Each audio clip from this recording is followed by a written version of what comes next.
Time for some brand new adventures in Sandland.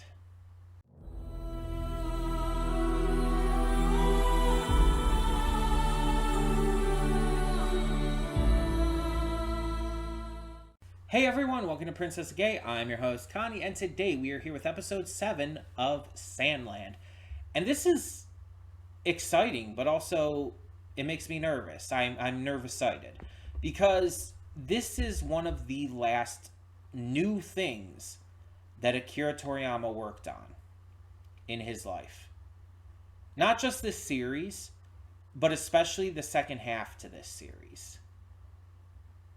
This is brand new content that did not exist in the manga, that was created for this anime as well as the video game, and is entirely new. Toriyama himself worked on this. He created the new character designs, he helped with the writing and everything. This is one of the last new things that he ever did, alongside the upcoming Dragon Ball Daima. And with how good just the first half of this has been, with how much both nostalgia and fresh excitement that this has given to me, I can't even imagine how this is going to go with this second half. Because this is all new. Like, the first half, it's like I forgot a lot, but it was still stuff I had technically experienced before for the most part. Now, there were some differences, and this is actually something I found out more about thanks to a video I saw. There's a video that was put up by Totally Not Mark talking about the series. And I obviously stopped it when he was about to get to the new stuff, the second half of the series that was just created for this. So I'm not spoiled as to what's to come. But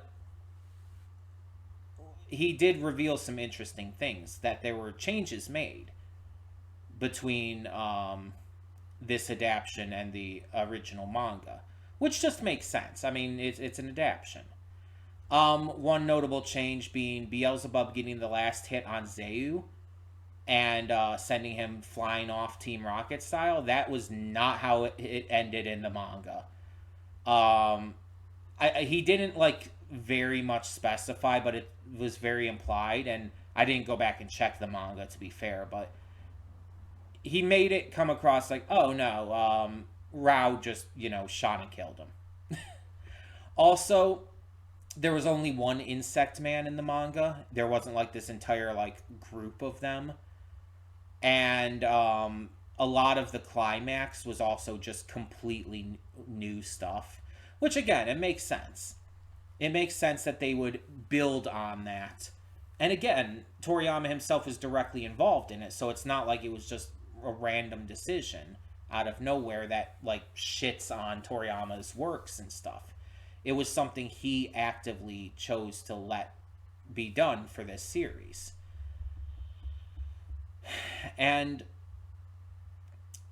that's just really interesting that there were those changes made. Because again, I didn't remember.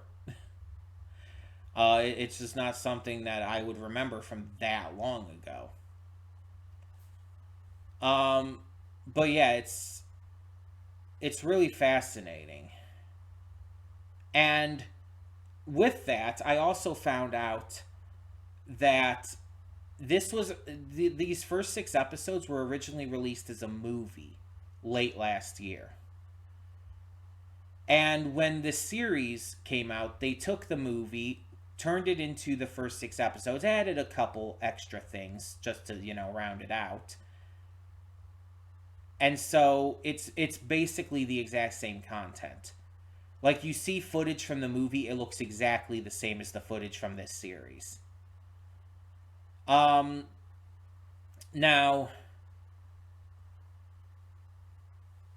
we get into new stuff. And I'm nervous-sighted because while while Toriyama worked on this and all, like I said, it's brand new. I have no clue what's going to happen.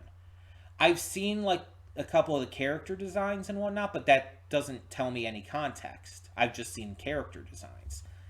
I don't know anything about like what the actual plot is going to be. I don't know what the characters are going to be like. I believe I know which one of these new character designs is the new main villain for this next, I guess you could call it, arc. But that's about it. I'm very, very interested to see where this goes now, though. Because with the first 6 episodes being the main story of the manga, like, the main concept that you think of with this series is accomplished. The water has been returned to the people. Zayu has been defeated. All of that jazz has been, handled. And again, there were some extra things in there as well, but it's concluded. So how is this next arc going to start? What's going to cause everything to like really kick off? How are we going to be introduced to everything? That's kind of the really curious thing. Because we got a glimpse of one character, of one of the new characters last time. And yeah, I'm very interested to see what they do. Because, like I said, I just have no clue where this is going. But the other question I had going into this is there going to be a new opening? Because I have no fucking clue, actually. I haven't heard anything about a second opening, but I feel like the first opening just wouldn't work anymore because it's entirely based on that first arc. I'm just going to keep calling it an arc because it's easy. And it basically is. It is an arc. But it's based on that first arc. And so none of it's going to be relevant anymore. Zayu, the insect men, etc., etc. Like, there might be characters that return, like Are. He'll probably return. The king might be shown again. But it's like a lot of this is going to be like not really relevant anymore. So I'm wondering if there is going to be a new opening. I brought this up last time too. And I also brought up the idea of like, what if they're going to do like a Hunter x Hunter kind of thing? Where it's like same song, but the visuals are switched up a bit to represent the new opening. That I actually think would be the best idea. Because the song is just so good. It's like it's a perfect song for this series.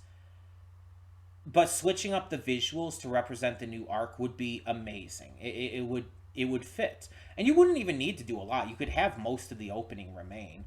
Like Beelzebub and Thief playing the video game and everything. Like, that could easily remain. You don't need to get rid of that. But, like, just have the stuff related to, like, the characters and specific moments in the arc. Like, you won't have, like, Beelzebub fighting the insect men again. Because that's done with. That's finished. The insect men blew up.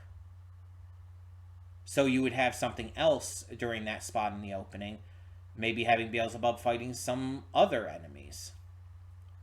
I mean, I don't know. I don't know what's to come, so I don't know like what would change with that. But there's a lot of hope and excitement for this. And if this really nails the landing on this, because this is, again, all new content that wasn't in the manga. If this nails the landing with Toriyama's writing and whatnot, Toriyama's character designs, and just the work of the anime crew and everything, if this really, like, is even better than the first half, or even just on the same level, I'm very much confident that this will be in my top 10. My top 10 shows of all time, is, by the way, is what I'm talking about. I'm very confident if this even just like stays up on the same quality. I'm not kidding you. That's how much I love this. The first half is just like some of my favorite, even if not necessarily the best, some of my favorite media I've watched in recent years. And that's saying a lot. It really is. Um, so I don't know exactly where I'd put it on. That would depend on like how the actual second half goes, but still. I also don't know, by the way, like what the name of this next arc is.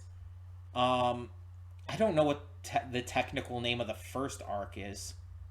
I heard that there is names for them, that like Toriyama named them after creating the second arc for this, because originally there wasn't arcs, it was just the one story. But I heard that he did name them after he created this second one for this series and the game. I just don't know what they are. So I don't know what to expect with this. Because that, if I knew the titles, that would give me a little hint. But I'm kind of glad I don't.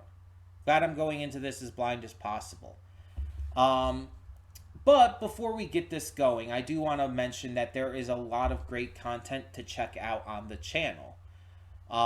We have a plethora of awesome series reactions every Monday through Friday. And on Mondays, we also do YouTube or YouTube adjacent reactions. Basically, anything that doesn't fit into a series or a movie reaction. And speaking of movie reactions, we have those every Saturday and Sunday. They're recorded earlier in the week, but they're uploaded on the weekends just so that every day has something going on for it. We are also currently doing 2 separate Let's Plays. Every Sunday, Tuesday, and Thursday, we're playing through Spider-Man 2. And every Saturday, we're doing a donation reward Let's Play for Matthew Vasquez of Anno Mutationum. If you want to know how to do a donation for a Let's Play, if you wanted me to play something specific or whatnot on the PS5, just check out the video, the announcement video for PS5 game reward months. Check that video out. It'll tell you exactly how to work this all, how to donate for the games, and all the info you need regarding that. So just check that out, and yeah, if you want to, you can donate for that. But in the meantime, we're just going to get this reaction started. So, when the screen fades to black, pause this redirect and go to the description below. Follow the link to the reaction because, yes, we do redirect all reactions here on this channel. You know how YouTube is. It's kind of crap with copyright. So just to be safe, to avoid any possible strikes or even, God forbid, a channel termination, dealt with that before, don't want to deal with it again. Just to avoid all of that, we do redirect everything to another site. And I know that's not always the best option for a lot of you. You guys don't want to click extra links and go to other sites to watch these reactions. But it's just a way to keep safe. It's just a better way to do it so that we don't get any issues coming in. And on the plus side, that means all of you, yes, every single one of you gets to see the full unedited reaction for completely free. No paywalls, no Patreon. You don't even have to sync up your own copy. You just go to the link below, click it, follow it to the other page, and you'll get to see the whole unedited reaction completely for free. I think that's pretty awesome, honestly. Not a lot of channels do that, and honestly, that allows you to never miss any content that I put up on it. And this is for movies, for shows, for everything I react to. And after you watch it, you can come back here to the redirect and resume play. Because after fades to black and then fades back in, everything from that point forward will be my afterthoughts and will not only contain spoilers to the episode, but also just my general thoughts on everything that's been going on, other things related to the channel, etc., etc. It's always worth it to check it out, just to give it a watch, just to see what's going on and what my thoughts are. But all of that being said, let us just get this going and hope for the best. So, when the screen... wow, I almost did it again. I almost went through the entire thing again. So, all of that being said, thank you so much for tuning in, and I will see you at the reaction. And we are back, and we will begin with spoilers in 3, 2, 1, now. I like how right as I was like saying it didn't look like there was any changes, and I was turning it off, it showed the aquanium on the screen, and afterwards we did see Beals playing with the floaty pellets, and Anne was with them at the end of the outro. So yeah, it did showcase then the new stuff in the ending as well. Um, so yeah, we have Forest Land, and this actually gives some context to something. I didn't watch it, but there was a trailer that came out for the video game that was called the Forest Land trailer. And I didn't watch. I didn't know what it was about. I didn't know the context of anything. Um, I felt like it would probably be spoilers, but I didn't know like in what way, like what it meant exactly. Now we know. So Forestland is another country like Sandland that borders it to the south, I believe it said.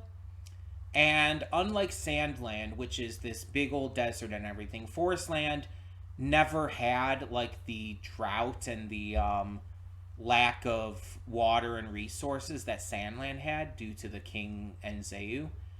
So instead, Forestland is lush and vibrant, has all this plant life, all this water, all these animals and stuff. A completely different setting.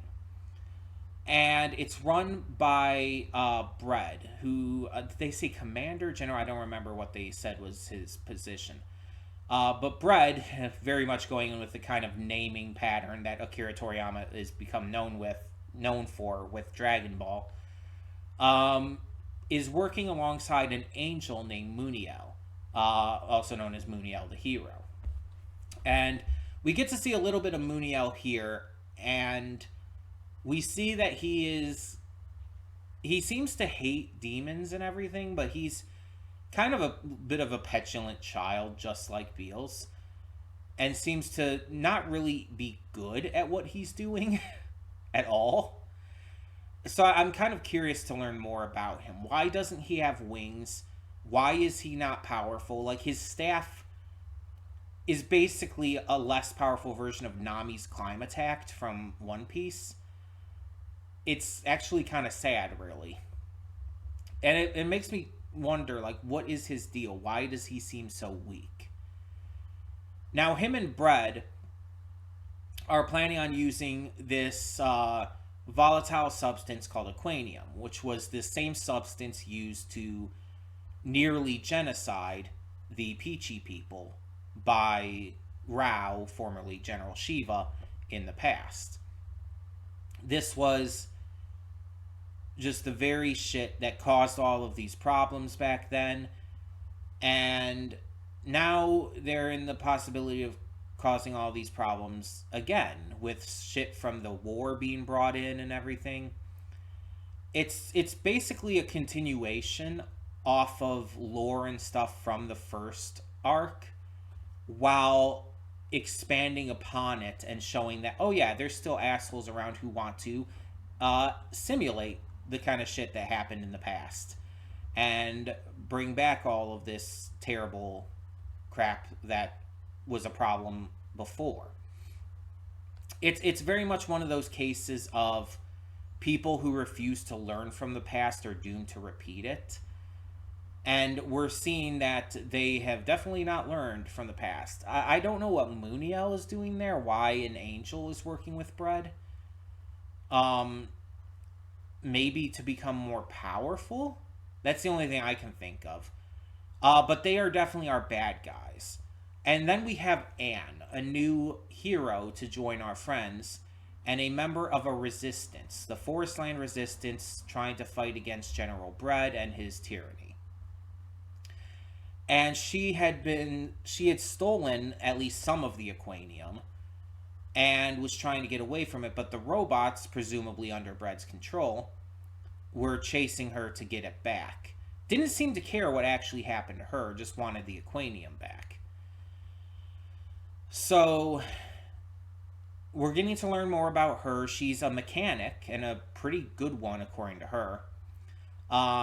Always thinking about like how she can improve on things and whatnot. She even had a motorcycle, which unfortunately got destroyed, but she'll probably get a new one or get it fixed or something. Um, and it's maybe implied that she built it herself, which is really interesting if she did, if she's not just, putting on airs and whatnot.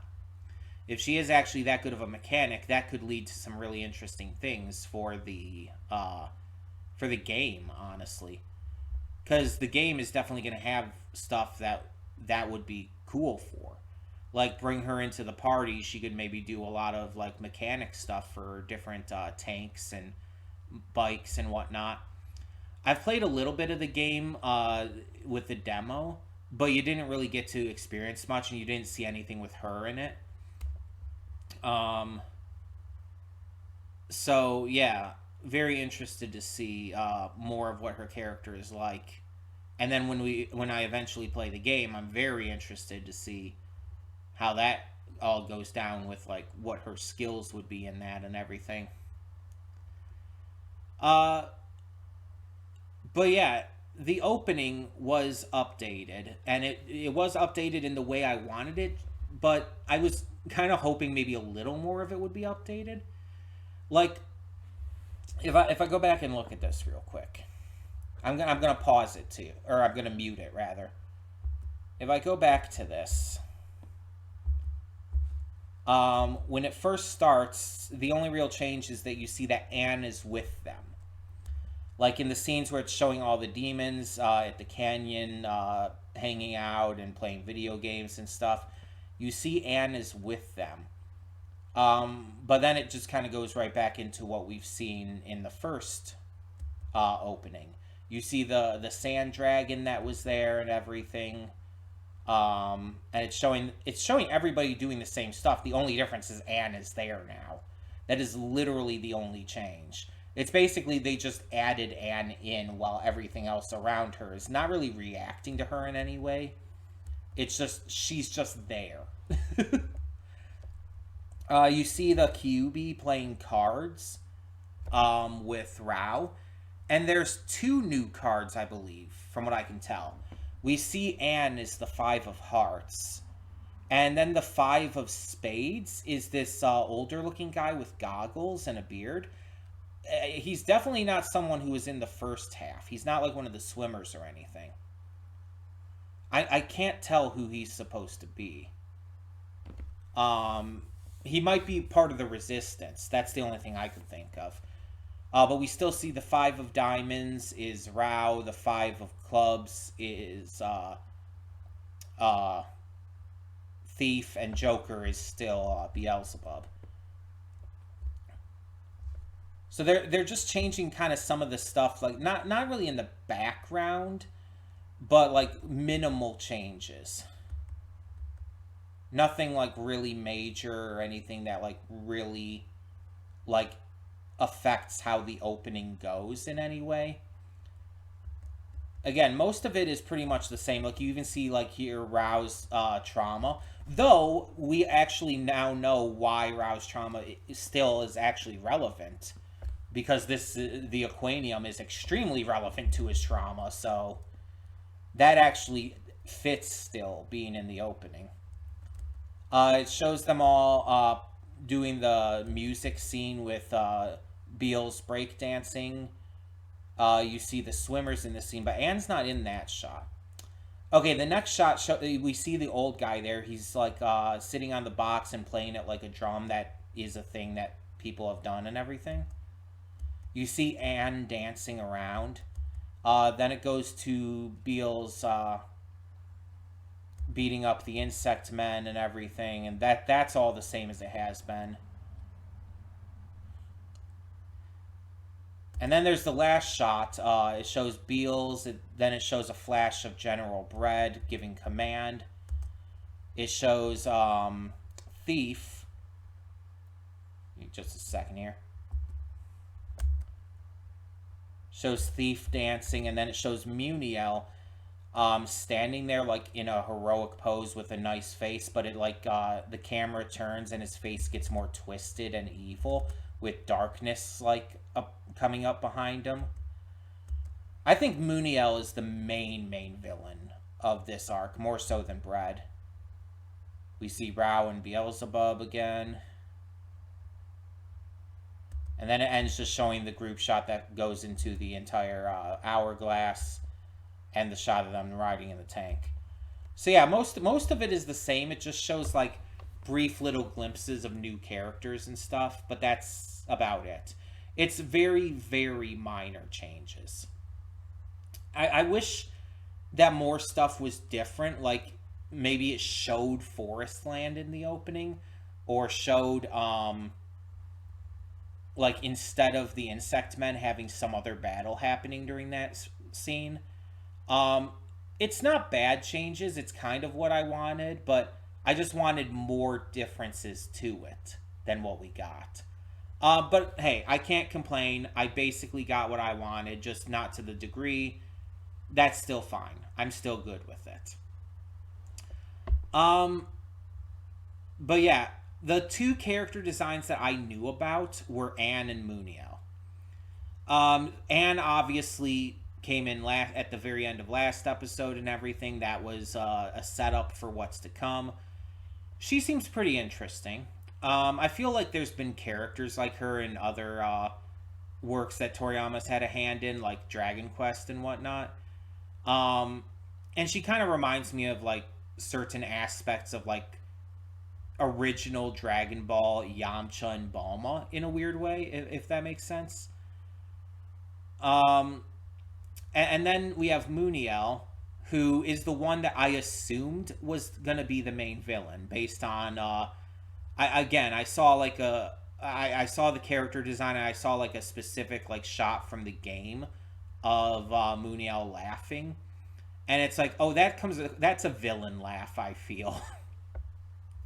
And based on how he's shown in the opening and his plotting with Bread and everything, he definitely seems to be a bad guy. In fact, he definitely seems to be the bad guy.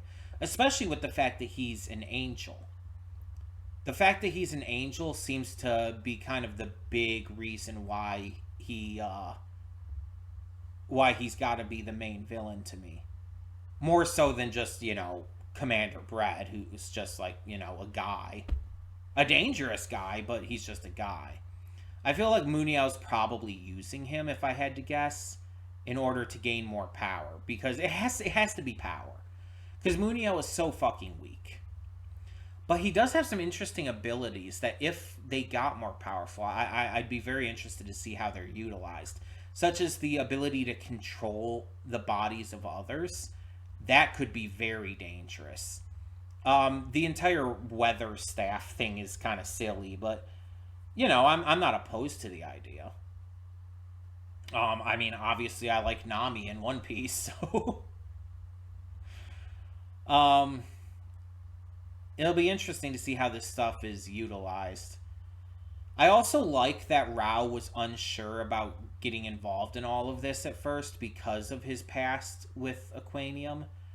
He was very anxious about it, and rightly so. Like this shit took his entire life. Not only did it traumatize him greatly, but it literally killed his wife, who he very clearly loved dearly, which I mean just feels obvious, but still. He adored his wife, and his literal choice to try and take out the Peachy people based on bad intel he was given literally caused her death. He feels very responsible for that. Even now, I feel like even though he knows it was Zayu's fault, he probably still feels responsible. And I mean, we see it in this episode. He says the one who caused this, like, crater and everything, he says that this was my doing. He still takes responsibility for that, and rightly so. I'm glad that he's not just trying to push it onto Zayu completely, that he does take his responsibility for it too, because he is the one who did it. Whether it was Zayu's fault or not, he still did it. And that's not something he can just forget, and I'm glad he's not.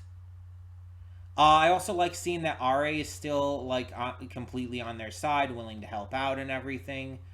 That's great to see. Giving them a little bit of intel about how things are going, and that they've had this like peace treaty and everything, and that things were weakened with Zayu's defeat. I like this this lore we're getting added into this. This is really interesting right off the bat. This is like a really strong start. It gives us like little glimpses into what's going to come. And I'm very interested about Muniel. I am very interested in that. Because, I mean, outside of just having a very Toriyama design, like, let's be honest here, it's like just the different facts we got about him are so interesting. Like, raised so many questions. And I'm very curious. I'm very curious as to where they're going to take all of that. This was a very, very strong first episode of the arc. It gave us the information we needed. It built up what the plot of this half of the season is going to be, or series, I should say. And it still captures the same feeling. Even though this is brand new original content, you can tell that Toriyama's hand is all up in this. You can absolutely tell that Toriyama was directly involved. You can see his fingerprints all over this plot, these character designs. It is so actively Toriyama. And that's really awesome to see. It really sucks that he passed away like before this aired. I wonder if he saw any of it or even all of it prior to his passing. And he passed shortly before this started airing too. I hope that as much as he knew about it, I hope that he was proud of what he did with this series. Because it's like, I don't know, maybe it's just me, but I am so proud of how this is being done. I'm so excited about this. It's so good.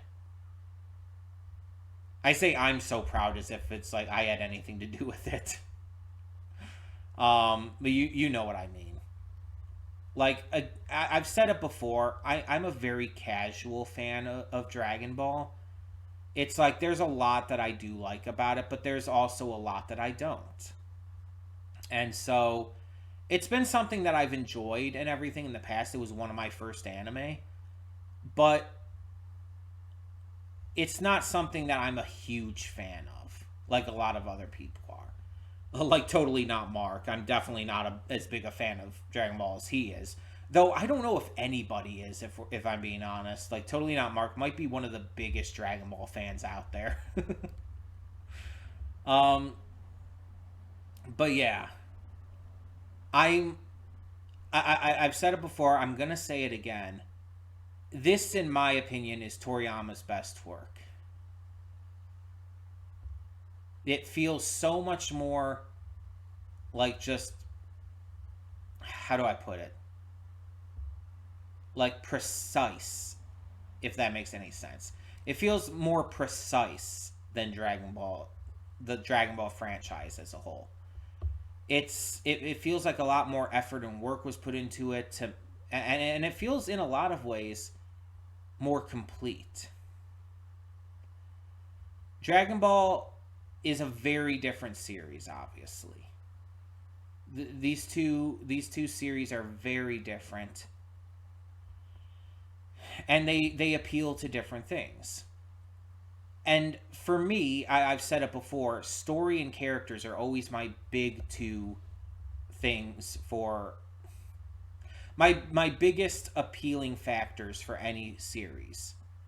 Story and characters matter to me more than anything else, more than animation, more than voice acting, etc., etc. Like, a character can have, or a series can have bad voice acting, bad animation, but if the story and characters are good, that's what hooks me in. That's what matters to me. A series can have the best animation, the best art, the best music, the best voice acting, It can have all of that at the very peak of possibility. But if the story and characters aren't good, I don't give a shit. And that's part of my issue with the Dragon Ball franchise. The characters are great for the most part, but there's practically no like good story to it outside of a couple of random examples. I would say the only arc in all of the Dragon Ball franchise that I would say is like genuinely really good with the writing is the Android Saga.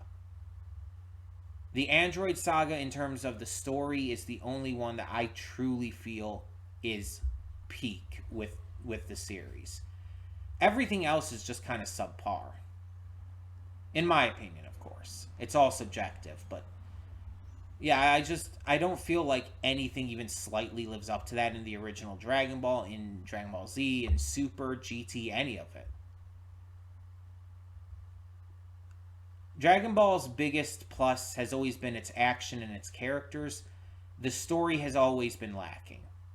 Again, outside of the Android Saga. And a lot of the depth and world building is just not there. It's not about that. It's not a series that is really meant to have a lot of depth and world building. Um, but an interesting fun fact for you here as well, and I found this out through Totally Not Mark's video. Apparently, Toriyama actually like really, really loved Sandland. Like this was the kind of story he wanted to tell, rather than stuff like Dragon Ball and stuff, which he loved, obviously. But like he wanted to do different things, and he wanted to tell stories that have a lot more depth and world and everything to them than just, what Dragon Ball had become. Because Dragon Ball, like, again, it appealed to a very certain demographic, still does, and that's great. But he wanted to do something more, something different. That's why he did a bunch of one shots outside of Dragon Ball, especially once he finished the original run of the manga. He did a bunch of these one shots in order to, try and find something else that he could be super proud of. And apparently, he was really proud of Sandland. And I mean, the fact that we get this big video game release at the same time as like an anime series coming out, both of which he actively worked on, like this is probably his last big hurrah.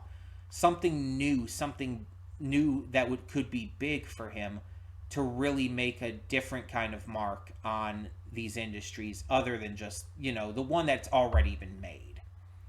Because let's be honest, even with Dragon Ball Daima coming, it's just more Dragon Ball. It's just more Dragon Ball. It's the same thing he's been doing for most of his career. But with Sandland, it's like this is something that is different, something that stands apart from all the Dragon Ball oversaturation. Let's be honest. It's new, it's fresh, it's more like story based, and has a lot more depth and like just I can never think of words when I need to think of them. It just has a lot more put into it.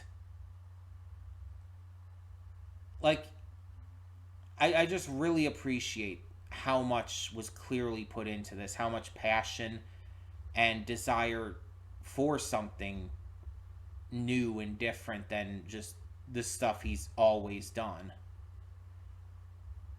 It feels like this is a breath of fresh air and shows what Toriyama really could have accomplished if like Dragon Ball wasn't the only thing he was really known for.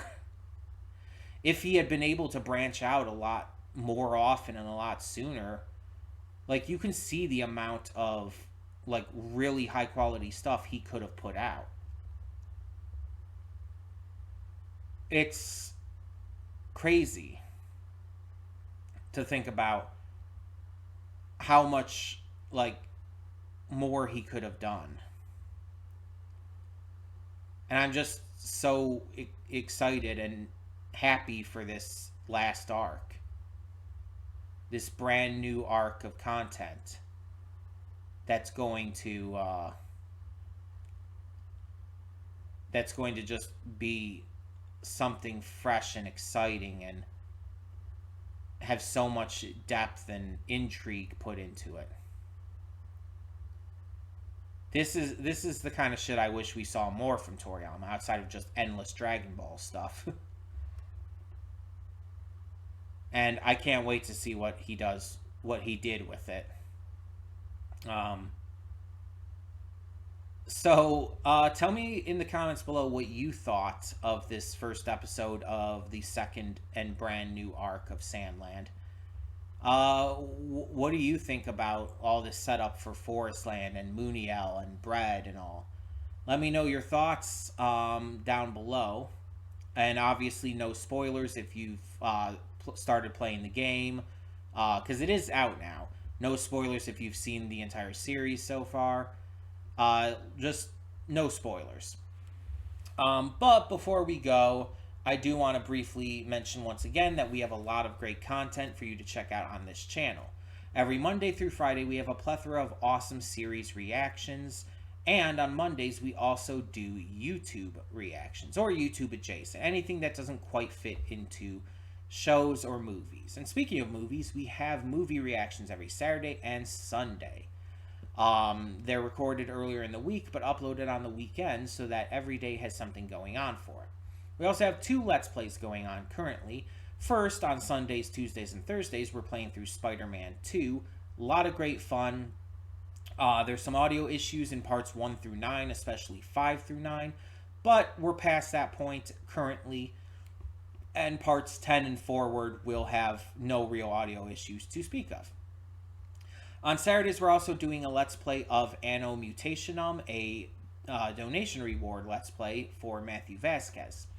If you want to know how to donate for future PS5 Let's Plays, just check out the video announcement called PS5 Game Reward Months.